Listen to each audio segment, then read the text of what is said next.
مسواک بہت اچھی طرح کیجیے اور اچھی طرح وضو کیجیے اور طویل فجر کی نماز پڑھیے، کیونکہ نبی صلی اللہ علیہ وسلم فجر کی نماز ساری نمازوں میں لمبی پڑھتے تھے. افسوس یہ کہ ہمیں قرآن کا اتنا حصہ یاد نہیں، لیکن جو بھی لمبی صورت یاد ہے اس کو اس میں پڑھنے کی کوشش کریں. دوسری چیز جو اس سے پہلے کرنے کی ہے وہ تلاوت قرآن ہے. ان قرآن الفجر کان مشہودا، اس کو مس نہ ہونے دیں. جتنی توفیق ہے، جو لوگ زیادہ تیز پڑھ سکتے ہیں وہ کم از کم پارہ پڑھ سکتے ہیں، زیادہ بھی پڑھ سکتے ہیں. تو سورج نکلنے سے پہلے تک آپ کیا کریں؟ فجر کی نماز اور تلاوت میں وہ وقت گزاریں، اور بہت عبادت کا بہترین وقت ہے. پھر اس سے پہلے کہ سورج طلوع ہو آپ کیا کریں؟ صبح شام کی دعائیں جو ہیں مسنون اذکار وہ کر لیں. صبح شام کے مسنون اذکار یعنی وہ دعائیں جو نبی صلی اللہ علیہ وسلم صبح شام پڑھا کرتے تھے، آپ مسنون دعاؤں کی کسی بھی کتاب سے لے سکتے ہیں.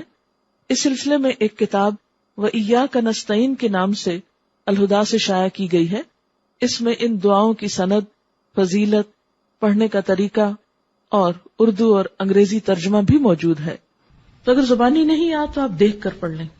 پھر کیا ہے کہ سورج نکل آیا، اگر اس وقت آپ تھوڑا سا اور انتظار کر لیں یہ ذکر اذکار کر کے تو 2 نفل جو ہیں وہ پڑھ کے پھر آپ اٹھے. لیکن اگر بیچ میں آپ کو بچوں کو اسکول بھیجنا ہے یا کوئی اور کام کرنا ہے تو آپ وہ کام کر سکتے ہیں، کر کے آ کے 2 نفل ضرور پڑھ لیں، کیونکہ وہ جو 2 نفل ہیں وہ دن بھر کے لیے کافی ہیں. آپ کو اللہ تعالیٰ بہت سے آپ کے کام اپنے ذمے لے لے گا. اس کے بعد پھر تھوڑی سی ہلکی سی دعا کر کے پھر آپ کچن میں چلے جائیں. اب آپ دیکھیں گے اب آپ جو کچن میں جائیں گے برکت بھی ہوگی، راحت ہوگی، دل کی عجیب خوشی ہوگی.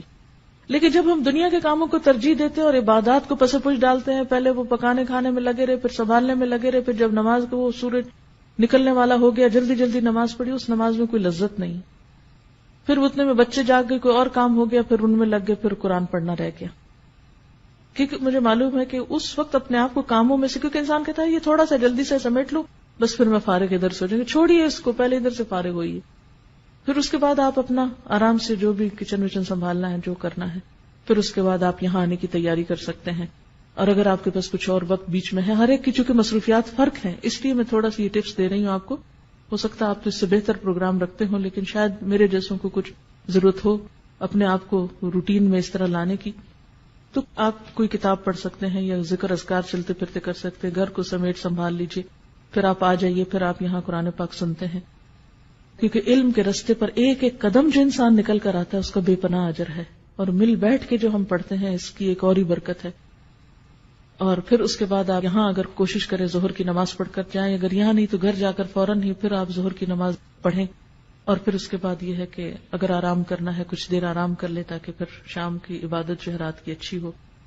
تو پھر اس کے بعد ہر ایک اپنے اپنے روٹین کا کام کر سکتا ہے. پھر خاص طور پر افطار کے قریب جو ہے وہ تھوڑا سا اپنے آپ کو روحانیت کی طرف پھر لائیں، افطاری لگا لیں، کر لیں جو بھی کرنا ہے. 5 منٹ دیں، 3 منٹ دیں، 2 منٹ دیں، 10 منٹ دیں، حسب توفیق جو کسی کو اویلیبل ہے. کہیں پر بھی ہیں آپ، اپنے گھر میں یا کہیں افطار کرنے گئے ہیں یا کوئی آپ کی طرف آیا ہے یا آپ کسی گاڑی میں بیٹھے ہوئے ہیں، افطار سے پہلے کے چند لمحے انتہائی قیمتی ہیں. دعاؤں کی قبولیت کا وقت ہے، اس میں پھر دعا کی طرف رجوع کریں. اور جو دعاؤں کی کتاب جیسے قرآنی اور مسنون اذکار کی کتاب اگر آپ کے پاس ہو تو اس میں سے اگر آپ ساری پڑھ لیں تو پڑھ لیں، ساری نہیں پڑھ سکتے تو 5-7 پڑھ لیں، پھر اگلے دن اگلی 5-7، جتنا جس کو توفیق ہے. ہر ایک کے حالات ایک جیسے نہیں، کچھ کے بچے بہت چھوٹے ہوتے ہیں، کچھ لوگ ہر چیز سے فارغ ہوتے ہیں.